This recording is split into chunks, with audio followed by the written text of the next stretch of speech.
Без реална и јасна стратегија обичниот граѓанин само ќе тоне во сиромаштија, а Македонија тешко дека ќе излезе накрај со скапотијата, алармираат економските експерти. Од година в година сиромаштијата зема се поголем замав. Колкав, како последно осликаа невладините организации, кои обелоденија загрижувачки податоци за дури половина милион луѓе кои преживуваат со помалку од 200 денари дневно. Експертите се загрижени и предупредуваат дека овие податоци само ослекуваат какви реално се политиките што ги презема власта. Професорот Лазар Јовевски предупредува дека е крајно време да се напуштат политиките на популизам и сериозно да се преземат реални стратегии.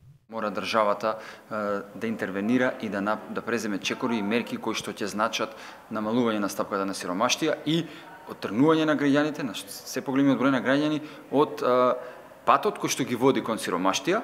До сега имавме голем број на мерки и пред ковидот, и за време на ковидот, и пост-ковид, меѓутоа дел од мерките беа ненавремени, дел од мерките беа неефикасни и во голем аспект не дадоа со плод, и тоа е резултатот на оваа состојба која што е актуелна во моментот, да се повеќе македонски граѓани се соочуваат со проблемот на сиромаштија. Тоа потребни се реални чекори кои што ќе значат не само отварање на работни места, туку и работни места кои што ќе бидат достоинствени и кои што ќе обезбедуваат достоинствена плата за достоинствен живот на вработените. Последните податоци за сиромаштијата статистика ги објави уште пред 3 години. Исто толков период нема ниту конкретна стратегија за нејзино справување, што според упатените само покажува дека проблемот е многу сериозен и допрва може да се продлабочи. Имаме вкупно 510.000 граѓани што се во умерена сиромашија, затоа што таа ги вклучува овие што се во екстрена сиромашија. Тоа се сите што имаат помалку од 200 денари на ден.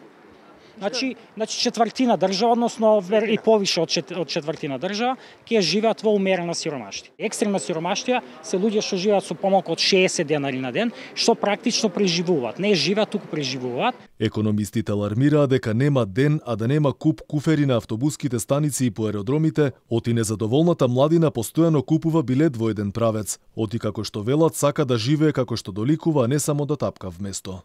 Младите се заминуваат во голема мера и заради економски причини, но не се единствени, се заминуваат и од целокупната атмосфера во државата, од невладењето на правото, од безперспективноста и од целокупната атмосфера која што не им создава живот за кој што тие имаат желба или сонуваат.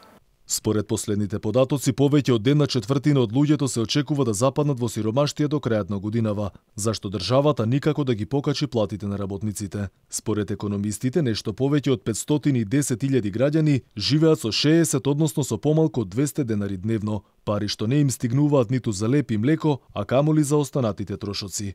Овие податоци само покажуваат дека проблемот со сиромаштијата станува хроничен за македонската економија. Во меѓувреме, според синдикатот, 120.000 граѓани се на минималец. Само за септември биле неопходни близу 50.000 денари за едно семејство, пари што добар дел од граѓаните може само да ги сонуваат.